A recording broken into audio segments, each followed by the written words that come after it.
Own RTI media. నమస్కారం, వార్తలకు స్వాగతం. ముందుగా ముఖ్యాంశాలు. మాజీ CM Jagan press meet, TDP నేతలపై ఫైర్.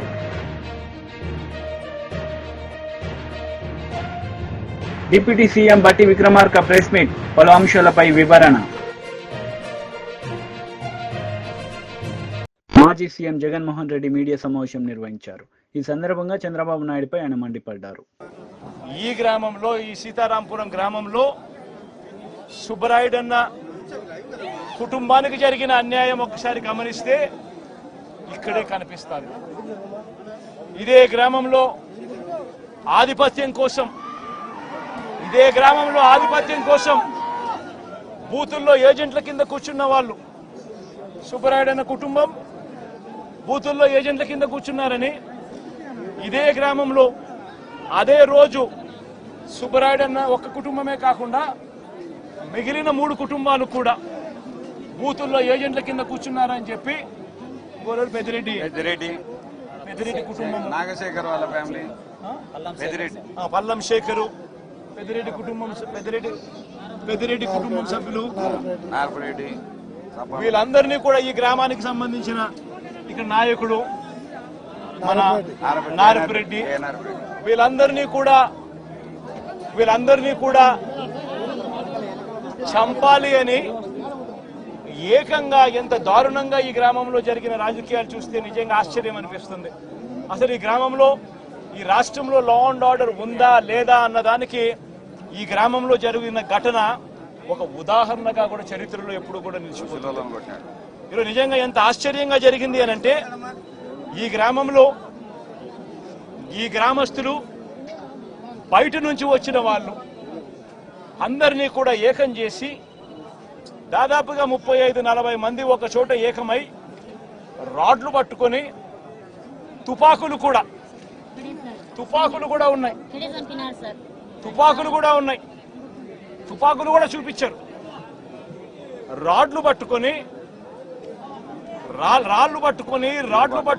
కర్రలు పట్టుకొని, కత్తులు పట్టుకొని వాళ్ళ గ్రామానికి వాళ్ళంతా కూడా ఇక్కడ చేయడానికి, స్వైర విహారం చేయడానికి అందరూ కూడా ఏకమవుతా ఉంటే, ఇదే గ్రామంలో నివాసం అంటా ఉన్న నారపురెడ్డి ఎస్ఐకి ఫోన్ చేసింది 9:30 గంటలకు ఫోన్ చేశాడు. 9:30కు ఫోన్ చేసి గ్రామంలో వాతావరణం సరిగ్గా లేదు, బయట నుంచి కూడా వ్యక్తులు వచ్చారు, వీళ్ళందరి చేతుల్లో రాడ్లు కనిపిస్తా ఉన్నాయి, కత్తులు కనిపిస్తా ఉన్నాయి, వీళ్ళ చేతుల్లో తుపాకులు కూడా ఉన్నాయి, గ్రామంలో వాతావరణం సరిగ్గా లేదు, దయచేసి గ్రామాన్ని ఏదో జరిగే కార్యక్రమం జరగబోతా ఉన్నట్టుగా అనిపిస్తా ఉంది, దయచేసి పోలీసులు రండి అని చెప్పి నారపురెడ్డి రాత్రి 9:30 గంటలకు ఎస్ఐకు తాను ఫోన్ చేస్తే ఎస్ఐ ఆ తర్వాత కొద్దిసేపటికి ఎస్ఐ రావడం జరిగింది. ఎస్ఐతో పాటు 2 కానిస్టేబుళ్లు వచ్చి గ్రామానికి వచ్చి గ్రామంలో ఉన్న పరిస్థితులన్నీ కూడా చూసి ఎస్ఐ సిఐకి ఫోన్ చేయడము, డిఎస్పీలకు ఫోన్లు చేయడము వీళ్ళ కళ్ళ ముందనే కనిపిస్తా ఉంది. చేస్తా ఉన్నాడు కానీ ఎవడు ఫోర్స్ పంపించడు. మనుషులు కనిపిస్తా ఉన్నారు కానీ అక్కడే కానీ ఎవడు కూడా ఆపే కార్యక్రమం చేయరు. చేతుల్లో రాడ్లు కనిపిస్తా ఉన్నాయి, చేతుల్లో కత్తులు కనిపిస్తా ఉన్నాయి, మనుషులు తిరుగుతా ఉన్నారు, మనుషులు ఏదో ఘటన జరగబోతా ఉందని తెలుస్తా ఉంది. అయినా కూడా ఎస్ఐ ప్రేక్షక పాత్రే పోషిస్తాడు. ఎస్ఐతో పాటు వచ్చిన 2 కానిస్టేబుల్ ప్రేక్షక పాత్రే పోషిస్తారు. ఎస్ఐ సిఐకి ఫోన్ చేస్తా ఉన్నట్టుగా, డిఎస్పీకి ఫోన్ చేస్తా ఉన్నట్టుగా, మిగతా వాళ్ళకి ఫోన్ చేస్తా ఉన్నట్టుగా వీళ్ళకు గ్రామంలో కనిపిస్తా ఉంది కానీ ఏ ఒక్కరూ కూడా రారు. పోలీసులు అదనపు బలగాలు రావు. సాక్షాత్తు పోలీసుల సమక్షంలో ఇదే సీతారాంపురం అనే ఇదే గ్రామం జిల్లా కేంద్రమైన నంద్యాలకు కేవలం 15 కిలోమీటర్ల దూరంలో ఉంది.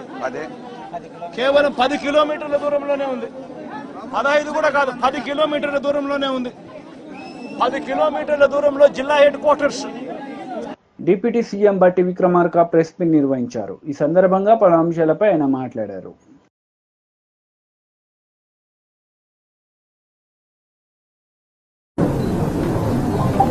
లోన్ వేవర్ సంబంధించి జీవో ఇష్యూ చేసి మొడాలిటీస్తో సహా ఫస్ట్ ఫేజ్ అంటే 18 జూలై 2024 జీవో 15వ తారీఖు రిలీజ్ చేశాం. 18వ తారీఖు నాడు మొదటి విడతగా 11.5 లక్షల అంటే 11.50 లక్షల అకౌంట్లో 1 లక్ష రూపాయల వరకు రుణం ఉన్నటువంటి వాళ్ళందరికీ 10.84 లక్షల కుటుంబాలకి ఉపయోగపడేట్టుగా 6,098.93 కోట్ల రూపాయల్ని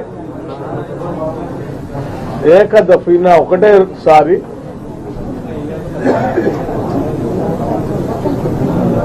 లోన్ వేవర్కి సంబంధించిన నిధులు రిలీజ్ చేయడం జరిగింది వారి వారి అకౌంట్లో. అలాగే మరలా రెండవసారి ఇన్స్టాల్మెంట్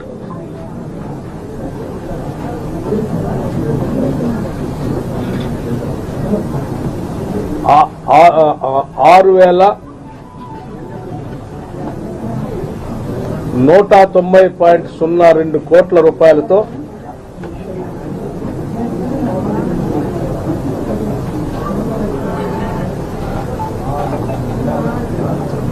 మరొకసారి జులై మాసంలోనే రెండో విడత రిలీజ్ చేయడం జరిగింది.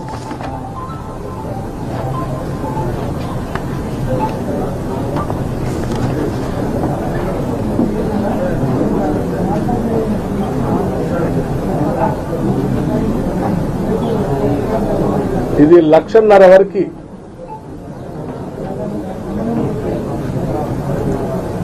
రుణం ఉన్నటువంటి వాళ్ళందరికీ నేరుగా వారి అకౌంట్లోకి డబ్బులు ట్రాన్స్ఫర్ చేసేటువంటి విధానాన్ని చేయటం జరిగింది.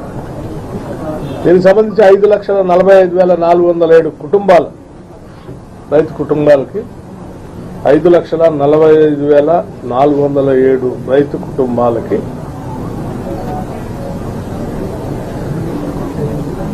నేరుగా చేరేటట్టుగా చేయటం జరిగింది. ఈ రెండు ఫేజులు కలిపి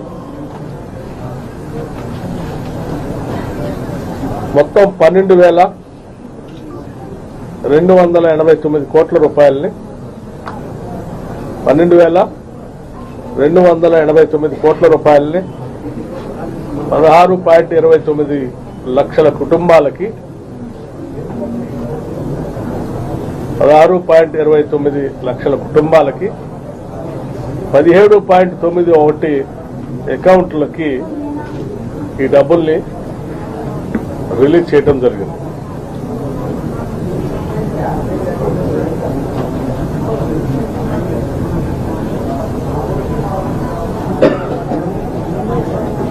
రెండు లక్షల వరకు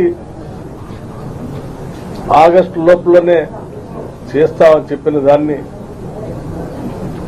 నిబద్ధతతో కాంగ్రెస్ ప్రభుత్వం ఇందిరమ్మ రాజ్యం రేపు ఆగస్టు 15 అంటే జులై 15లో ఇచ్చినటువంటి జీవోతో ఆగస్టు 15 కల్లా 2 లక్షల వరకు ఉన్నటువంటి రుణాలకు సంబంధించి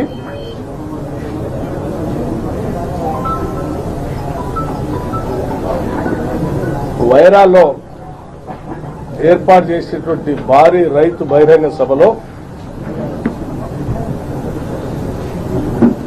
ఇక్కడ నుంచే వైరా నుంచే ఆగస్టు 15 నాడు ఈ దేశాన్ని స్వాతంత్రం సిద్ధించిన రోజు రాష్ట్రంలో ఉన్నటువంటి రైతు సోదరులందరినీ రుణ విముక్తులు చేసేటువంటి ఉన్నతమైన కార్యక్రమానికి ప్రభుత్వం చేయాలని నిర్ణయం చేసింది. ఈ సభలో రాష్ట్ర ముఖ్యమంత్రి రేవంత్ రెడ్డి గారు అట్లాగే రాష్ట్రానికి సంబంధించిన మంత్రివర్గ సభ్యులందరూ కూడా సహచర మిత్రులంతా కూడా పెద్ద ఎత్తున పాల్గొంటారు. అందుబాటులో ఉన్న టీడీపీ లీడర్ మీడియా సమావేశం నిర్వహించారు. ఈ సందర్భంగా పలు అంశాలపై ఆయన మాట్లాడారు. ఎందుకంటే జగన్మోహన్ రెడ్డి చరిత్ర అంతా కూడా అబద్ధాలు, అసత్యాలు. ఆ రోజు కూడా ఒక్క ఛాన్స్ అని ఆ రోజు అధికారంలోకి వచ్చి ఆంధ్రప్రదేశ్ రాష్ట్రాన్ని ఏ రకంగా అయితే ముంచేశాడో 2014లో రాష్ట్ర విభజన వల్ల జరిగినటువంటి నష్టం కంటే 5 సంవత్సరాల జగన్మోహన్ రెడ్డి పాలనలో ఎక్కువ నష్టం ఏదైతే జరిగిందో అందరూ కూడా గుర్తించినటువంటి స్థితిలో మళ్ళీ మరొక్కసారి అటువంటి అబద్ధాలు, అసత్యాలతోటే మళ్ళీ ఈవేళ ప్రజల్ని మోసం చేయాలనే ఆలోచనతో ఈరోజు జగన్మోహన్ రెడ్డి పనిచేస్తున్నటువంటి పరిస్థితి. ఎందుకంటే ఈరోజు కూడా చూసాం, ఏదైతే నంద్యాల జిల్లా మరి జగన్మోహన్ రెడ్డి మరి ఆయన పరామర్శ పేరు చెప్పి వెళ్ళి ఆయన మాట్లాడినటువంటి మాటలు చూస్తూ ఉంటాయి.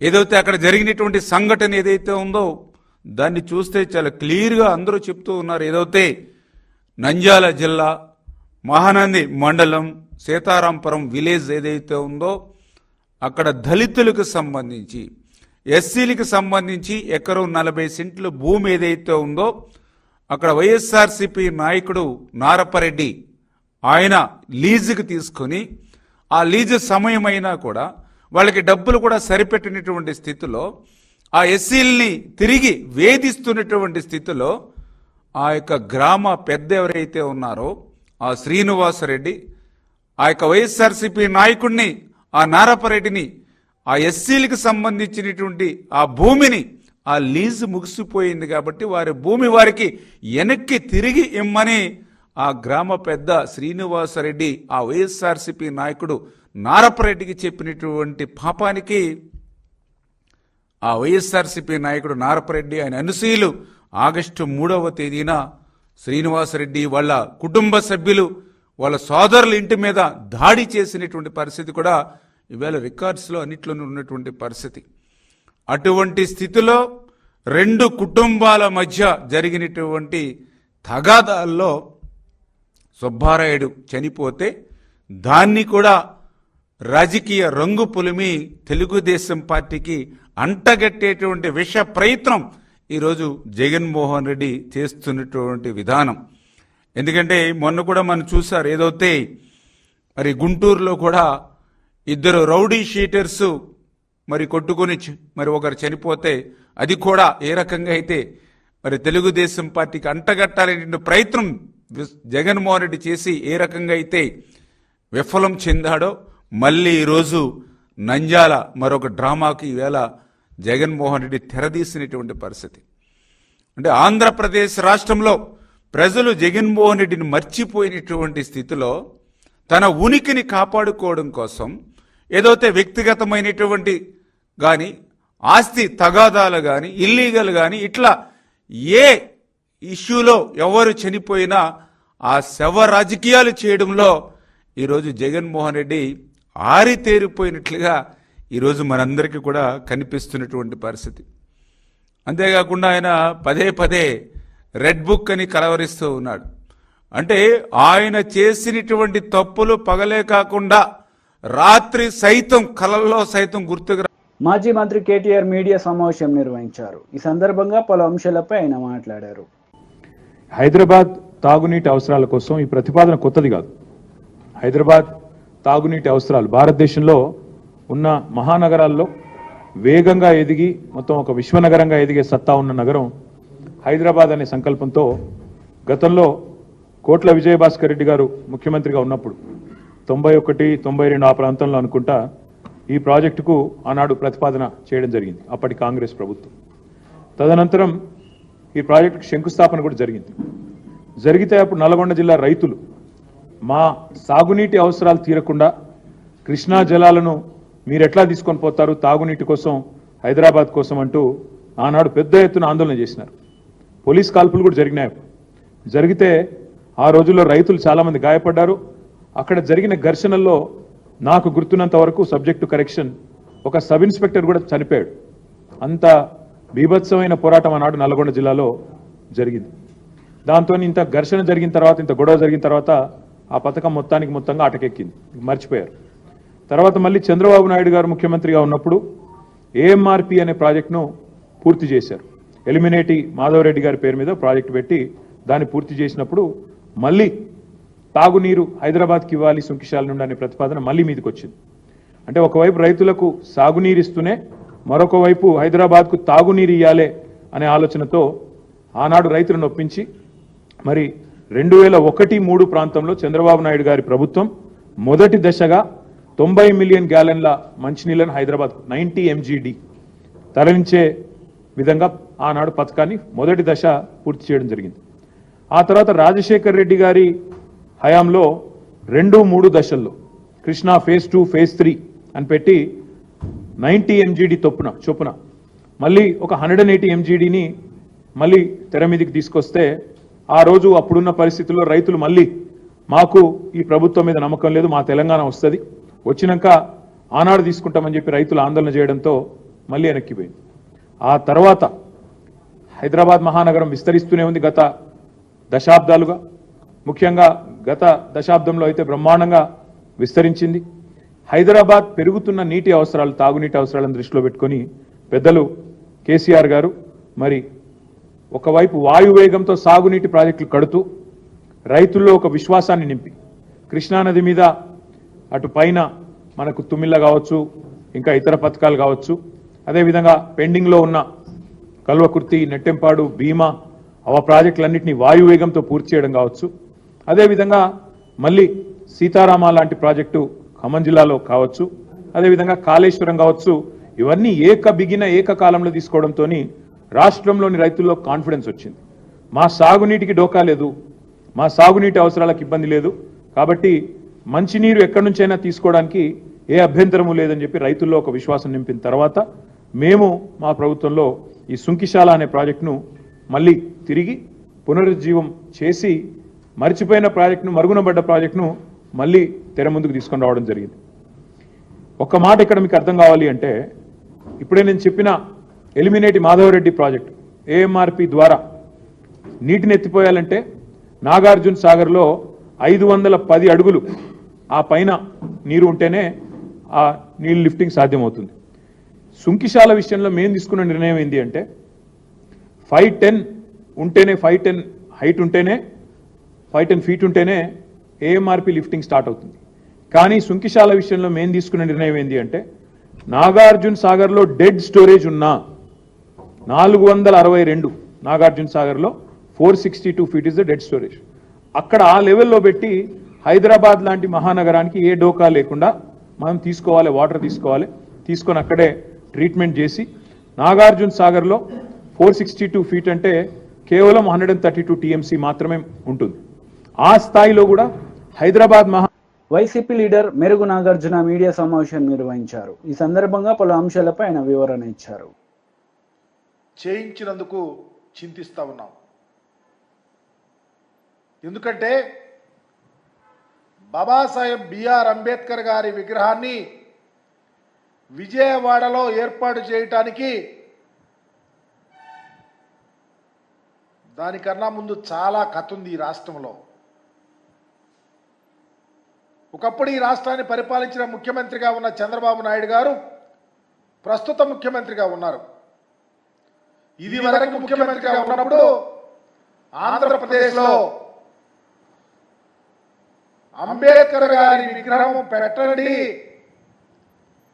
అని అడిగితే కేసులు, ఎక్కడో ముళ్ళ పొదల్లో పెడుతున్నామని చెప్తే చూస్తానికి వెళ్తే కేసులు, చివరికి ఆ ప్రభుత్వంలో మీ కులంలో ఎవరైనా పుట్టాలనుకుంటారా అన్న సన్నివేశాలు, అంబేద్కర్ భావజాల మీద దాడులు, అఘాయిత్యాలు, అమానుషాలు కోకొల్లలుగా చూశాం.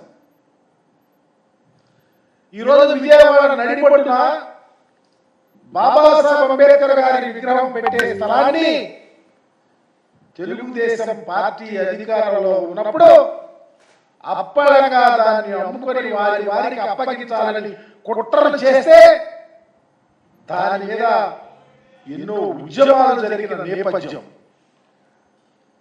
అలాంటి ప్రిడామినెంట్ ప్లేస్ ని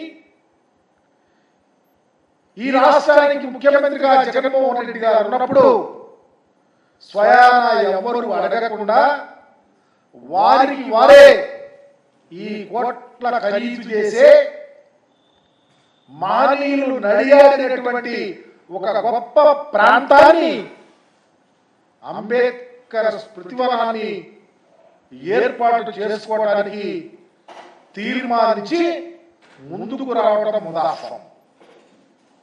తద్వారా ఆంధ్రప్రదేశ్ చరిత్రలో మున్నెన్నడూ లేనటువంటి బాబాసాహెబ్ బిఆర్ అంబేద్కర్ గారి యొక్క విగ్రహాన్ని 125 అడుగుల విగ్రహంతో పాటు 81 అడుగుల పెడెస్టల్తో 201 కాంగ్రెస్ నేతలు మీడియా సమావేశం నిర్వహించారు. ఈ సందర్భంగా పలు అంశాలపై వారు మాట్లాడారు. పెరగాలి, మన ఆర్థిక పరిస్థితి బాగుపడాలి అని చెప్పి రేవంత్ రెడ్డి గారు అహర్నిశలు కృషి చేస్తూ ఈరోజు పెట్టుబడుల కోసం అమెరికాకి వెళ్తే మరి ఆయన తమ్ముడిని బద్నాం చేస్తూ మాట్లాడడం అనేది చాలా హాస్యాస్పదంగా ఉంది. మరి ఆ రోజు కేసీఆర్ ముఖ్యమంత్రి అయినా కూడా ఒక షాడో సీఎంగా కేటీఆర్ పనిచేసి అన్ని శాఖలు కూడా ఆయనే నిర్వహించి మరి ఏ మంత్రిని కానీ ఏ ఎమ్మెల్యేకు కూడా అధికారం అనేది లేకుండా ఈవెన్ మరి నగరంలో కూడా మేయర్ అటువంటి వాళ్ళను కూడా ఎక్కడ ఇన్వాల్వ్ కాకుండా ల్యాండ్ సెటిల్మెంట్లు, భూ కబ్జాలు ఇవన్నీ చేసి ఒకటా రెండా అసలు దేంట్లో కూడా చెయ్యబట్టనటువంటి సంఘటన ఆ రోజు లేదు కేటీఆర్.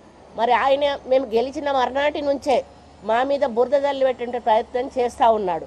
నాకు అర్థం కావట్లేదు, కనీసం కాంగ్రెస్ పార్టీకి ఊపిరి తీసుకునే సమయం కూడా ఇవ్వడం లేదు. ఆర్థిక పరిస్థితి బాగోలేదు, మరి ఏ విధంగా అందరం కలిసి ఆర్థిక పరిస్థితి సరిగా తీసుకుందామనేటువంటి మరి సహకారం ప్రతిపక్షాలు అందించాల్సింది పోయి కేసీఆర్ ఏమో అసెంబ్లీలోకే రాడు, కేటీఆర్ ఏమో ఇటువంటి ప్రెస్ మీట్లు పెట్టి అడ్డగోలు మాటలు, మరి పనికిరాని మాటలన్నీ కూడా కాంగ్రెస్ పార్టీ ప్రభుత్వం మీద, రేవంత్ రెడ్డి గారి మీద బట్టగాల్చి వేసేటువంటి కార్యక్రమం చేయడం జరుగుతూ ఉంది.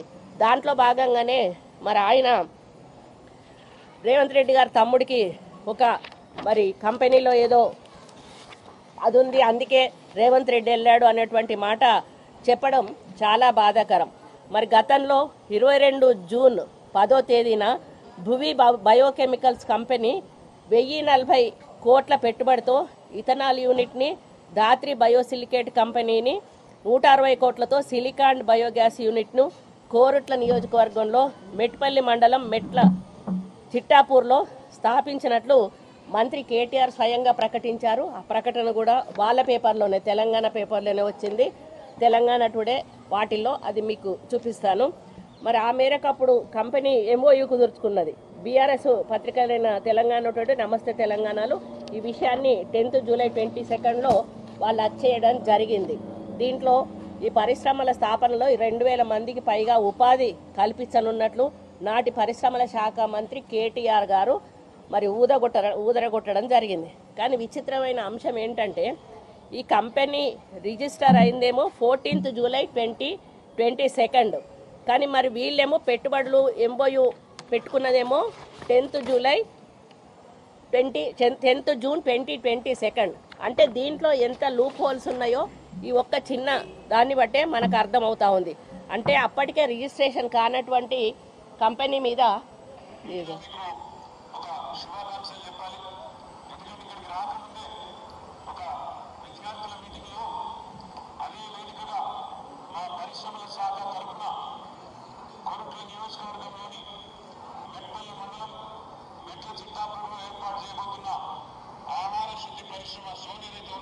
ఇగో ఈ విధంగా ఆయన స్టేట్మెంట్ ఇవ్వడం జరిగింది. అంటే కనీసం రిజిస్ట్రేషన్ లేనటువంటి కంపెనీ తోటి MOU చేసుకోవడం అనేది ప్రజలను ఏ విధంగా మోసం చేశారో మనం అర్థం చేసుకోవాలి. ఇంకొక కంపెనీ ధాత్రి బయోసిలికేట్, ఇది కూడా వీడియోలో ఉంది, అది కూడా ఓపెన్ చేసి చూపి. అదేంటంటే దానికి ఇగో తాళం వేసి ఉన్నది, అది ఇప్పుడు నడవని కూడా నడవట్లే ఆ కంపెనీ, దానికి లాక్ వేసి పెట్టారు. అంటే అప్పటికప్పుడు ఫేక్ కంపెనీలు పెట్టి ప్రజల సొమ్మును కాజేసి బీఆర్ఎస్ పార్టీ. వార్తలు ముగించే ముందు ముఖ్యాంశాలు మరోసారి. మాజీ CM Jagan press meet, TDP నేతలపై ఫైర్.